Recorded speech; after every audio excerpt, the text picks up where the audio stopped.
Nous allons dans cette section montrer comment programmer le formulaire que nous avions édité ensemble et ensuite son implémentation. Pour ce faire, nous allons ouvrir Quickis. Donc, nous allons lancer l'application Quickis ici. Je crois que je l'ai déjà. Voilà.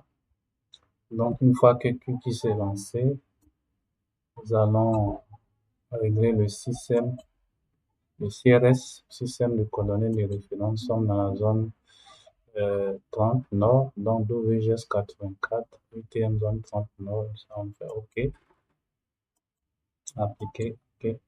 Ensuite, nous allons charger les différentes couches qui vont nous permettre de créer le projet. Donc là, nous avons deux couches. Nous avons la couche quartier, ensuite la couche bâti en point, et puis faisons OK. Voilà, et nous allons charger le base map aussi au OpenStreetMap. Donc là, nous allons intervertir. Nous allons jouer maintenant, régler la sémiologie. Voilà, ici, les points, nous allons mettre en. Ensuite, nous allons diminuer la taille. 1.6, c'est bon. OK. Ensuite, voilà, nous allons gérer la transparence. Voilà, nous allons monter jusqu'à 15-16%. C'est bon. OK. Donc ici, vous voyez, quand on fait un zoom, vous voyez que les différents points là, voilà, sont donc, chaque point représente le centroïde d'un bâtisse. Voilà, donc ça va nous permettre donc de pouvoir faire des traitements à la longue. Voilà, donc chaque point représente un bâtiment, ce que vous voyez là. Voilà. Donc là, nous allons enregistrer le projet Q10. Voilà. Donc nous sommes ici, nous allons enregistrer le projet Q10. Le son DB, le son de ici. Donc je vais créer un dossier que je vais nommer projet. Ensuite, à l'intérieur, je vais mettre projet.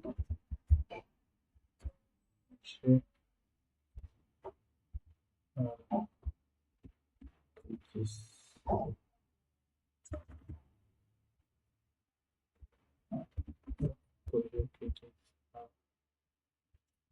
Ok, donc le projet il est enregistré.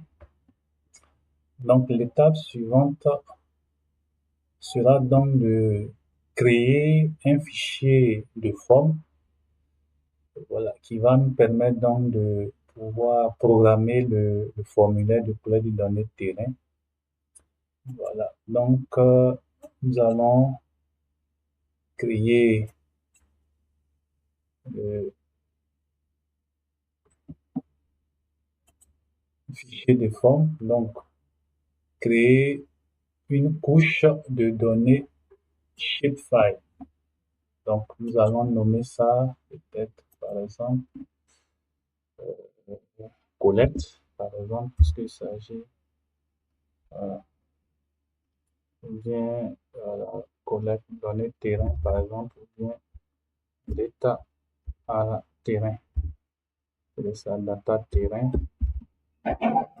Voilà, l'état terrain. Ensuite, la géométrie, c'est une géométrie ponctuelle puisqu'il s'agira donc de pouvoir localiser les réservoirs larvaires. Ensuite, le système de coordonnées de référence, le WGS 84, terme zone 30. Voilà. Et ici, nous allons commencer donc à créer les différents champs. Voilà, les différents champs. Et le premier champ que nous allons créer ici sera donc le champ UUD. Voilà, qui est le champ qui va permettre donc de générer un identifiant unique Donc, pour chaque point qui sera collecté sur le terrain.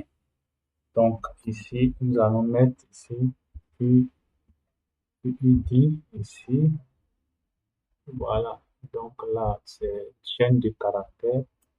On va mettre ici 100, la longueur. Ensuite, une fois que lui est fait, nous allons par la suite créer un autre champ, le champ date. Donc ici, date. Voilà, le champ date ici. Voilà, donc ici, on choisit ici date.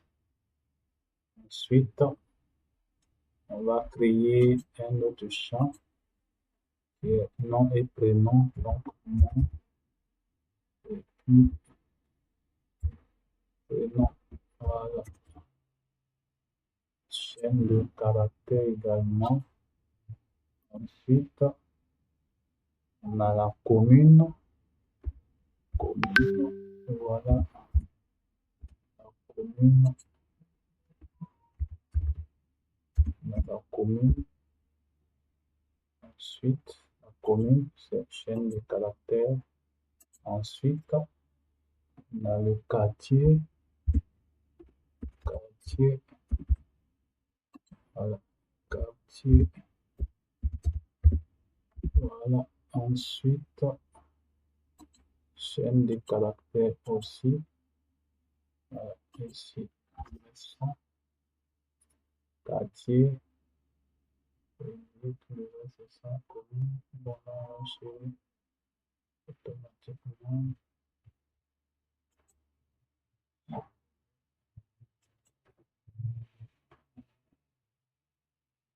Prénom. Ici, commune. Voilà. Commune ici. Chaîne de caractères 100. Ensuite, après commune, on a quartier. Donc, quartier ici. Une chaîne de caractères également. Ensuite, on a le sous-quartier. On a le sous-quartier ici. Le sous-quartier. Voilà, sous-quartier. Voilà. Ensuite, on a le réservoir. Donc, réservoir larvaire. Réservoir. Réservoir. On a le réservoir. Ensuite, au niveau du réservoir,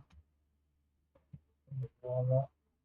Au niveau du réservoir, c'est également une chaîne de caractères. Ok. Ensuite, la nature de l'eau. Donc, nature eau. Nature de l'eau, chaîne de caractères. Ensuite, on a le nombre de larves. Nombre de larves. Ok. Ici, c'est entier. Donc, longueur 10, c'est bon. Ensuite, on a l'action effectuée. Action, donc ici, c'est une chaîne de caractères également. Voilà, ici on dit également. Ensuite, le dernier champ, c'est le champ photo. Voilà, le champ photo. Voilà, on a le champ photo ici, c'est une chaîne de caractères également. Voilà. Et donc, après, c'est fini. Donc, pour cette première étape, et on valide. Donc, pour cette première étape, nous avons pu créer les différents champs.